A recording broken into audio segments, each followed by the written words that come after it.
Қилы күндер. Әңгіменің авторы Дәнеш Ахметұлы. Қарашаның өкпек желі кейгеде ішін тартып, өксіп, ышқына соққанда, әр бұрышына сидам түбірік орнатып, төбесіне көлденең тақтай салып, оның үстін бума қамыстармен көмкере салған егіншілердің жазғы лашық үйі құлап қала жаздайды. Алыстан қалқайып үй секілді көрінгенімен еш лыпасы жоқ. Жайшылықта ұсқыны кетіп мүлгіп тұрған қамыс күрке желпініп жел соқты бітті, берекесі кетеді. Өн бойы тегіс сықырлап үн қатқандай болып сыңсып әлдеқандай бір өксікті үн қатады. Жыртық терезенің жапсарын қамырмен жапсырған саңылтыр қағаз ұрғылайды. Есік сықырлап төбеден қамыс арасынан үгінді төгіледі. Әсіресе түнде жаман. Ондық шам лыпылдап өшуге әләзір шақ қалып, ақыры жалп етіп сөніп тынады. Айнала қуыстан кірген ұры жел ошақтың көмейін үрлеп күлін аспанға шығарады. Ал жауын жауса аңырайған қамыс күркеші іші белінің құяң желі ұстаған дімкәс адамның кейпін танытып, ақылап үкілеп шығады. Баспана иелері негізінен екі адам. Жасы 20-дан енді ғана асқан өндірдей жас әйел мен оның 12-13 жасар қайнысы Айтас. Қазіргі шақта екеу болғанымен сонау жер жыртылып, дән себілген кезден бастап ала жаздай тіпті күздің алғашқы айларына дейін қамыс күрке іші ары-бері сабылған адамнан босамайды. Оның үстіне ауданға қатынайтын күре жол да жақын. Қамыс күркешенің арт жағындағы және батыс бөлігіндегі жазыққа егілген жаздық бидай өз мезетінде орылып жиналып бітіп, енді шығыс өңіріне тақталап егілген жүгері ғана қалып еді. Егістік иесі нарша болатын. Айға созылды, ақсары жүзді, нәті жуас, қой көзді, таразы денелі, тәпелтек келген қағылез жас әйелде маза жоқ. Таңның атысынан күннің батысына дейін жүгері алқабынан шықпайды. Аяғында резина етігі салпылдап, қолына құбажон ырғай таяғын ұстап, бірде егістіктің ана шетінде, бірде мына шетінде безіктейді де жүреді. Жүгеріні жан-жақтан анталаған малдан қориды. Шаршағанда отыра қалып өзімен өзі тілдеседі. Адам жан азабын тартқанда қасыңда кім болса сол болсын, әйтеуір бір пенденің қарайып жүргені жақсы ғой. Өкініштісі сол, ондай жан бұл арада жоқ. Ал әйелдің іші өкінішпен күйікке толы, сол күйіктің ындынын басып, сыр бөлісер жан таппай зарығады. Құдай-ай, осы бейнеттен құтылатын күн бар ма екен, деп налиды. Мына тірлік өзге емес, әйел заты үшін барып тұрған қорлық қой, әйтсе де амал бар ма, бәрібір көнесің. Қара аспанды төбеңе төндіргеннен не пайда, бұл күнде өтер. Енді бірде кетпеніне сүйеніп, ауылдағы өздеріне тиесілі аздаған малды бағып жүрген атасы қапасты ойлап іштей мүшіледі. Қайын атамның күні анау, дейді ішкі уайымның отын үрлей түсіп. 4-5 бөлмелі үйді жалғыз мекендеп жанын күйттеп жүр. Көк есегіне мініп меншікті малды ертелетіп өріске шығарып кетеді де, кештетіп үйге оралады. Бар атқарар шаруасы сол. Бейшараның дені де сау емес, бір аяғы тоққа түсіп майып болған. Соның қырсығынан есектен өзгеге бұтында арта алмайды. Оны қойшы, оның жарасы жеңіл. Жүрек талмасын қайда қоясың. Тосын бір жаманат естісе, жаның құярға жер таппай аяқ қолы дірілдейді. Басқа емес, қара үзбей келіп жатқан атың үшкір қара қағаз-ақ жүйкесін тоздырып бітті. Жалғыз баласы майданға кеткеннен бері тіптен үркек, шошмалы болып алды. Қара қағаз атаулыны құдай көрсетпесін, қарасы өшсін оның, аулақ деп сарғағады. Белін жұп-жұқа жасыл орамалмен буған, қолына кетпенін көлденең ұстаған жас келіншек ортаңғы жүгері тақтасын кесіп өтіп, арғы шетке шыққанда суы тартылған, арнасы кепкен шұңғыл арықтың шетінде жалғыз шоқ тобылғының түбінде күзетші қабай темекі тартып отыр екен. Наршаны көрген бойда езуі жайылып жадырай амандасты. Жас жағынан өзі құралпы, өзгеше әзілқой, сейілді сергек жігіт еді. бар кемістігі тобан аяқ маймақ болатын. Сол кемшінің әсерінен өзге жұмысқа жарамаған ол ылғи осындай алып кел барып кел тірлік немесе күзетшілікті жағалайтын.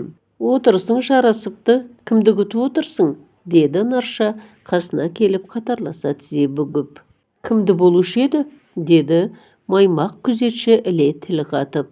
Оның жауабы айтпаса да түсінікті ғой. Баяғы жүгері аруды дәлдеп айтқанда өзіңді күтіп отырмын. Ылғи да сені күтумен жүрмін ғой. Осындайда сол күткен адамыңның келе қалғаны қандай жақсы. Нарша да ілмелесе кетті. Мені қайтесің, одан да ана анталаған сиырларды күтіп алсаңшы. Ол жазғандар мені әбден шаршатты. Жаяу жүріп не тындырмақсың? Неге мені сат сұрамайсың? Маймағайға адам атқа міне алады деп кім айтты саған? Байғұс-ай, неге ылғи жаяу сандалады десем, сондайың бар екен ғой. Ең тәуірі өзің секілді жас келіншектерді күткеннен жақсысы жоқ. Қалың жүгері арасынан періштедей сып етіп шыға келгені қандай жақсы. Бәрі келді, айтасың-ау сенде. Екеуі де мәз болысып күлісіп алған. Одан әрмен сөз тіршіліктің күнделікті кикілжіңіне ауысып ұсақталып кеткен. Айналып келгенде екеуі бір-біріне өз бастарының құқайын айтып ортақ мұң бөлісті. Нарша қамыс күркешеге қайтып келе жатып бригадирді еске алды. Ол да өзі қарайлас, соғысқа кеткен ері, құлтастың құрбысы, түгендеп айтқанда бәрі бір ауылдың түлегі. Соғысқа екеуі қатар аттанған, алайда Байбатыр мінген пойыз баратын жеріне жетпей, орта жолда бомбаның астында қалып, шашылып қалған. Көп адам өліп, толып жатқан жауынгер түрлі жарақат алып, жақын маңдағы емханаларға барып жан сауғалаған. Соның бірі осы Байбатыр еді. Сөздің тоқ етері, бұл да мүгедек, сол қолы шынтақтан үзіліп түскен. Ауылға соғысқа аттанғандардың ішінен жер басып, тірі келгендердің бірі де өзі еді. Келе азаматынан айырылып, қаңырап қалған ауылына бригадир болды. Бригадир еске түскенде әйел жымың етіп күліп қойды. Өзі бір түрлі қызық жігіт, деді оны риза пейілмен еске алып. Қосқа келуі көп, жиі келеді. Бәлкім жұмыс жайы, бәлкім осы кезге дейін шаңырақ көтеріп, үй бола алмағаннан кейін бе, әйтеуір қысқа күнде қамыс күркешеге 40 рет бас сұқпай қоймайды. Күніне бір рет қамыс күркешеден ас ішпесем өзімді аш жүргендей сезінемін. Ал алыста болса да күркешені күніне жалқы рет көрмесем, түнімен ұйқым келмейді дейтінін қайтерсің. Күзетшінің өзіне ғана тән басыбайлы меншікті әні бар. Қайда жүрсе де сол әнді бір айтпай қоймайды. Көбіне топтан бөлініп, өзі жалғыз қалғанда айтады. Басқалар естісін дей ме, сөздерін шегендеп нықтап айтады. Айтқан әнінің соңы ылғи партия қайда болса, жеңіс сонда, жеңіс сонда сөзімен аяқтасады. Қазірде тобан аяқ күзетші кілт бұрылып бойын тіктеп, сол машығына салған еді. Партия қайда болса, жеңіс сонда дейді. Мүмкін заманында солайда шығар. Әйел өз-өзінен көңілденейін деді. Жүрісі ширай түсті. Жұқалтың қоңырқай жүзіне күлкі үйірілді. Саралтанның буына малынғандай үп еткен желге бұлаңытып, жайқалып тұрған кіл сарғылт пішінді егістік танабына сүйсіне көз тастады. Қазанның аспаны да ашық, жадыраңқы, көк күмбезінің сонығы бір алыс тұсында жұқалтың бұлттар қалықтайды. Көз ұшы көк аспанмен ұштасып сағым дірілдейді. Күзгі дүние өз бейнесін айқын танытқандай болып баяу тыныстайды. Жүгері алқабының шеткі тақтасын жиектеп жүріп, ашық алаңқайға шыққанда қамыс күркеше мен мұндалаған. Күркенің бергі жақ бүйірінде газет оқып отырған бригадир екенін бір көргеннен жазбай таныды да күліп жіберді. Сабазың бүгінде жазбай жаңылмай шеткен екен. Баяғы екеуара жаттанды сөз тағы қайталанады. Әйел аяқ астын азын айтады. Жүгері де бәрі де құрысын, әбден титықтадым, қашан бітеді бұл шаруа. Бригадир басу айтты. 40-на шыдадың ғой, енді бірі қалды. Аз шыдасаң бәрі де артта қалады. Төзе тағатымда таусылды. Енді тегі шыдай алар емеспін. Сен жассың ғой, оның үстіне комсомолсың, ол партияның ісі. Енді қашан жаппай орақ науқаны басталады. Әзір аз қалды, түбінде сенен нағыз коммунист шығады. Болжамыңа рахмет, оны кезінде көре жатармыз. Мен тұрғанда сен ештеңені уайымдама, мен сені әлі талай биіктерге көтерем. Бәрекелді, сөзіңе болайын, сол діттеген биігіңе өзің ақ шыға бер. Өзімен өзі тілдескендей болған Нарша қамыс күркешеге қалай жеткенін де байқамай қалған. Бригадир орнынан тұрып ізет білдірді. Әйелдің қолындағы жүзі күнге шағылысып, жарық-жұрқ еткен кетпенді алып күркенің бүйіріне сүйеді. Әңгіме жақсы, деді күле сөйлей. Тіпті хош хабар десе де болады. Әйел де жүзі жылып күліп жіберді. Шын ба, жақсы болды ғой? Иә, бәрінің де жақсы болатын түрі бар. Қалайша? Келесі аптада ауданда механизаторлар даярлайтын курста оқып жатқан түлектер жаппай жүгері жинауға кіріседі. Шамасы 40-50 адам. Оның үстіне 2-3 комбайн күн демей түн демей қатар жүгері оратын болады. Жүгерінің дәні қырманға төгіледі. Курсанттарға қосылып, әр үйден кемінде бір адамнан шығып жүгері аршиды. Көресің әлі, қып-қызыл дән қырман басында тау болып үйіліп қалады. Бәрекелді, солай болса екен тегі.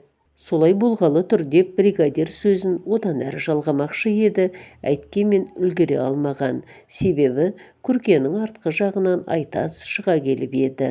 Неге мәз болып тұрсыңдар? Деді түйіле сөйлеп. Күлкілерің тіпті жарасып кетіпті. Құдай күлкіден айырмасын, деді бригадир. Маймақ күзетші жүгерінің қорушысы болса, сенің Наршаның күзетшісі екеніңді білеміз. Күлетін ештеңе жоқ. Айтас, деді бұл баланың бұртиуын жөнсіз санаған жеңгесі. Саған не болған? Бригадир ағаңды бүгін алғаш рет көріп отырсың. Әуелі амандасқан жөн болар. Амандаспаймын, ол менің ағам емес. Ағаң болмаса да сенен үлкендігі бар. Үлкен болса бола берсін. Сәлемдескеннің қажеті қанша? Ылғи біздің үйден шықпайды. Жұмыс реті солай ғой, қайным. Иә, жұмыспен ғой бәрі. Жұмыс емес, басқа да ойы бар. Осыдан 2 күн бұрын екеуіңнің күрке ішінде не дегендеріңнің бәрін естідім. Ей, бригадир, сен үшін өзің іздеген ғашық адам жоқ мұнда. Мына сөзді естігенде екеуі де жарыса күліп жіберген. Сонымен қатар екеуі де бір түрлі шайсыздық табын сезінгендей еді. Екеуінің де жүзіне күлкі қызыларай болып тарап, сосын жайсыздық табын сезінген. Ол сенің әскерге кеткен ағаңның жолдасы, деген жеңгесі сөзді жаймалап. Құрдас адамдар сөйтіп қалжыңдаса береді. Керек жоқ қалжыңның, деді бала. Әзілдеріңнің түрі жаман, мен қорқып қалдым. Қорқағым менің, деп Нарша баланы құшақтап бетіне сүйді. Ағаң майданда жүр ғой, деді енді алыс көкжиекке сүзіле қарап. Жаумен жағаласып жүр, жауды жеңгеннен кейін қайтқан құстай арамызға келеді. Баланың бригадирді көргенде суға салған қылшыл бірдай ширығатын жөні бар. Ағасы құлтастың әкесінен бата алып, үй ішімен қоштасар шақ, саусақпен санағандай ғана, аз ғана тұратын шағын отбасы үшін тым ауыр болды. Атасы бір қуарып, бір бозарды. Жанарының оты өшкендей болып шарасы жайқалды. Әр намаз оқыған сайын еңкілдеп жылап, сақалынан тарам-тарам жас ақты. Көз жасын жайнамазға сүртіп, Алладан рахым тіледі. Жасаған жалғызымды аман ет, деп тарықты. Өзіміз де өспеген ұя едік, қарайғанымызды аман ете көр. Жалғызымды ажал оғына байлап, төрімнен көрім жақын шағымда зар ете көрме. Бір кіндіктен жалғыз ұлды сақта, Құдай сақта, өрісімді тарылтып, отымды өшіре көрме деп жаратушыға жалбарынды. Сол түн өзге емес ескіріп ақыл тоқтатып қалған бала үшін де ауыр болды. Ағасының әрбір қимылын көзбен бағып пұшайман болды. Үйге кіргенін де, шыққанын да, әлдекіммен сөйлескенін де назардан тыс қалдырмай бақылаумен болды. Тіпті түнде қарсы бөлмедегі ылғи сәл ашық тұратын есіктің саңлауынан жеңгесі екеуінің күбір-күбір етіп күлгендерін, әлденелерді айтып сөйлескендерін де естіп жатты. Ертеңгі шайдан кейін атасы баласын бауырына басып, маңдайынан сүйді де, қорадан ұсақ малын шығарып, көк есегін тепеңдетіп өріске айдап кетті. Ағасы бауырын құшағына алған. Қазақтар соғысқа баратын кезде жыламаған, деген өзінше жұбатқан болып. Өйткені біз жау жүрек, батыр елдің ұрпағымыз. Ал батыр пішінді адам ешқашан жыламайды. Сондықтан сен де жылаушы болма. Әркімнің өз шаруасы бар. Біз қолымызға қару алып, елімізді қорғасақ, сен үйіңді, атаң мен жеңгеңді қорғайтын бол. Ендігі олардың арқа сүйері де, сенері де сен. Әсіресе жеңгеңе бөлекше көз сала жүр. Менің жоқтығымды пайдаланып, ойы жаман біреулер сырттан тұрып, қақпанға түсіріп алып қашып кетпесін. Ондай ниеті бұзық адамдарды бақылап, жүрісін аңдып есепке алып жүр. Алла тағала сәтін салса, жеңіс туын желбіретіп қайта табысамыз. Осы сөздерді айтып, інісін еркелетіп, төбесіне көтеріп, көкірегіне басқан. Содан кейін-ақ бала басқаға емес, жеңгесіне өзгеше пиғылмен көңіл аударатын болған. Кім не деді, кіммен қашан сөйлескеніне дейін есіне ұстауға тырысқан. Өз пайымынша қалбақтап, соңынан қалмағанның бірі осы бригадир еді. Қашан болмасын қамыс күркенің маңында жүреді. Келуі көп, ал сылтауы тіптен таусылар емес. Ол аз дегендей, жеңгесі де оны көрсе сәмбіталдай иіле қалады. Дегеннен сөздері жарасып жұптаса кетеді. Қой, бұл жай сөз емес, мұның арт жағында бір шикілік бар. Сол үшін де сақтық шараларын мейлінше күшейтіп, аға сөзіне деген адалдығын анық дәлелдегені жөн. Тағдырдың зырылдауығында тоқтау жоқ. Күнді күн жаңалап, айды ай ауыстырып, жалқау жылжып, келесі жылдың жазы да келіп жеткен. Дүние дүр сілкінгендей болып, қайта түледі. Аспан асты күн нұрына балқып, боз торғай тым-тым биіктен шырылдады. Ағаш жапырағы қоюлап, сәмбітал жаңа түскен келіншектей майысып, жан-жағына тағзым етті. Қамыс күркеше маңында еш өзгеріс бола қоймаған.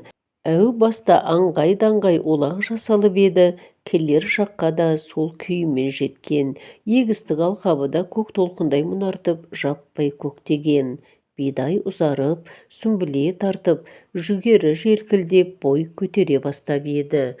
Диқаншылардың айтуынша, егіннің биылғы көктеуі ересен, соған қарағанда күзде мол өнім жиналатын түрі бар. Отбасылық тірлікте де еш бұлтарыс байқалмаған. Құлтастың әкесі Баймен қарт 2-3 мәрте жүрек талмасы ұстап, сонда да көне кеселге бой бермей, кәрі қойдай тырмысып бұл күнге де жеткен. Арада сырқаттанып апталап жатып қалған кездері де бар. Әйткенмен қарт көк есегін тепеңдетіп байырғы тірлігін жалғап жатты. Соған риза пейіл танытып Тәңіріне тәубе етті. Нарша көп мезгіл дән қоймасында өткізді. Бірде бидай тазалап, енді бірде жүгері екшеп, үй мен қамба арасында зырғақты. Оқудан қолы бос уақыттың бәрінде Айтас та оның көлеңкесіндей болып қасында еріп жүрді. Алайда сағы сынық, өңі жүдеу, есінен ағасы шықпады. Ала қыстай, тіпті көктемнің көкөзек күндерінде де ағасынан зарыға қат күтіп тағаты таусылды. Неге хабар жоқ, қат келмейді, деп торықты бала. Басқаларға болса келіп жатыр, тіпті кейбіреулерге айына 2-3 реттен келеді. Өкініштісі сол, менің ағам хат жазбайды. Сонда қалай, әлде бізді ұмытып кеткені ме? Жоқ, олай емес. Жоқ, поштасы жоқ, иесіз елді мекенде соғысып жатыр мекен. Қоршауға түсуі де мүмкін ғой. Мен білсем, ағайым қоршауға түсіп қалды-ау. Алайда ол қоршау да бұзылады. Ағатайларым бостандыққа шығады. Түбінде біз жеңеміз. Қызылту біздің қолда желбірейтін болады. Ағасынан зарыға қат күткен бала әр нәрсені еске ала келе өзін-өзі өстіп жұбататын. Ауылдағы жалғыз трактор қорабына 10 шақты қаптың айтқыш, өзгедей қажетті заттары тиеп, егістікке беттеп бара жатқан. Жұмыскерлердің арасында бала да бар еді. Төменгі көше қиылысына жеткенде жоғары тұста жүрген пошташыны көрген. Пошташы тракторға тоқта деп белгі берген. Артынша жағал есекті қыдыңдатып шапқылай жөнелген. Бір қызығы, ауылдағы осындай ұсақ тірлікпен айналысатындардың көбі есек мінеді. Міне, есек деп осыны айт, тіпті шапқылап тұр ғой өзі, деді. Қасына келген есекті жүргіншіге бригадир әзілдей тіл қатып. Өзінің қоржыны да тоқ екен. Қоржын құрсын, деді жағал есек иесі марғау тіл қатып. Өйткен қоржыны да, жұмысы да құрысын. Жай ма, Басеке? Қайдан жай болсын? Бүгін 5 бірдей қара қағаз келіпті. Хабар бригадирге аса жайсыз тигендей еді. Суық сөз өңменіне оқтай қадалған, өңі бозарып кетті. Жан-жағына біреу естіп, яки көріп қоймасын дегендей жалтақтай қарап алды да, екеуі оңашарақ жерге барып қара қағаздарды қарай бастады. Сол 5 қара қағаздың бірі Наршаның ері Құлтастан келген екен. Қара қағаз кімдерден келгенін ешкімге күні бұрын айтпа, деді бригадир әр сөзін нықтап. Ескі әдетіңе сал да, ештеңе жоқ деп бас шайқап жүре бер. Мына 4-еуін ертеңнен қалдырмай мешіттің молдасына тапсыр. Ол қасына 2-3 қарайғанды ертіп, қара қағазды иесіне табыстап, Құран жолымен көңіл айтады. Ал мына Құлтастың қара қағазын мен өзім табыстаймын. Жақсы, солай болсын. Бригадир апта бойы қамыс күркеге ат ізін салмады. Қара қағаз оған бір түрлі жаман әсер етті. Қойын қалтасындағы тілдей қағазды әлденеше рет бүктеуін жазып, қайыра оқыды. Тіпті жөпелдемеде не шалға, не Наршаның өзіне апарып бере салғысы да келген, әйтсе де жүрегі дауаламады. Наршаға обал болды-ау, деп күйінді іштей. Жап-жас, сәмбі талдай солқылдаған қалпында жесір қалғанын қарашы. Ел ішінде тесік моншақ жерде қалмас деген сөз бар. Не болса да жерде қала қоймас. Жерде қалу бұлай тұрсын. Ол менің қол жетпеген асылым, алтын моншағым ғой. Мектеп партасындағы бала махаббатым десем артық айтқаным емес. Оған талай бала қол созды, соның ішінде мен де болдым. Әйткенмен алтын моншақ Құлтасқа бұйырған, ал ендігісі мынау. Әуелі ол дала періштесіне айналып, менің қолыма қонбасын. Жә, сап-сап көңілім, сап көңілім. Бригадир әдеттегіше егістікті аралап күркеге келгенде, Нарша мен қайнысы ертеңгі шайларын ішіп, енді іс басына кеткелі жатыр екен. Сәлем, бригадир, деді егінші әйел күле сөйлеп. Апта бойы келмедіңіз ғой, жайшылық па, жоқ әлде сырқаттанып қалдыңыз ба? Қалыпты тіршілік, деді бригадир. Өздерің амансыңдар ма? Бәрі өзің көргендей жүріп жатырмыз. Айтас, деді енді бригадир балаға емірене қарап. Неге амандаспайсың, мені сағынған жоқсың ба? Сағынған несі? Деді бала бұртиып. Қасыңда жүрген адамды сағынам екен. Мен майданда жаумен соғысып жүрген ағамды сағынамын. Ағамды дейсің бе? Деп ол әлденеге шыдай алмай теріс қарап күрсініп жіберді. Ағаңды енді бәріміз сағынамыз. Әлбетте сағынамыз, деді Нарша. Елін жаудан қорғап жүрген азаматты кім сағынбайды? Дұрыс, жөн айтасыңдар, деп бригадир әңгіме ауанын өзге жаққа бұрды. Осы біздің пошташыда білместік бар. Қалай? Анау бір кезде майданнан келген қара қағазды тура сол жауынгердің анасының қолына апарып берген. Ана байғұс қара қағазды құшақтап, зар еңіреп тұрған жерінде құлап түскен. Сол құлағаннан ана дүниеге жүріп те кетіпті. Онысы дұрыс емес, деді Нарша басын шайқап. Алтын басты әйелден бақыр басты еркек артық деген, ер адамның өлімі де қадірлі. Ондай жаманат хабарды қай кезде болмасын, жөн білетін адамға табыстаған жөн. Сол дұрыс, деді бригадир. Солай еткеніміз жарасады. Өзінің де қойнындағы қара қағазды байқаусызда Наршаға бермегеніне іштей қуанып қалды. Қара қағаз да көпке бармай өз иесін тапқан. Қасына 2-3 адам ерткен ауыл молдасы баймен үйін бетке алған. Арада сынаптай сырғып тағы 1 жыл өткен. Қарашаның басында баймен қарттың асы берілді. Айтас аудан орталығындағы механизаторлар даярлайтын курсқа шәкірт болып қабылданды. Бригадир болса қамыс күркені жағалап жүріп, ақыры дегеніне жетті. Наршамен екеуінің арасындағы ынтымақтастық олардың жұп құрауымен аяқтасты. Оқиға 1943 жылы болған еді. Әңгіменің соңы. Қазақша контентті қолдап каналға тіркеліп пікір қалдыруды ұмытпаңыз.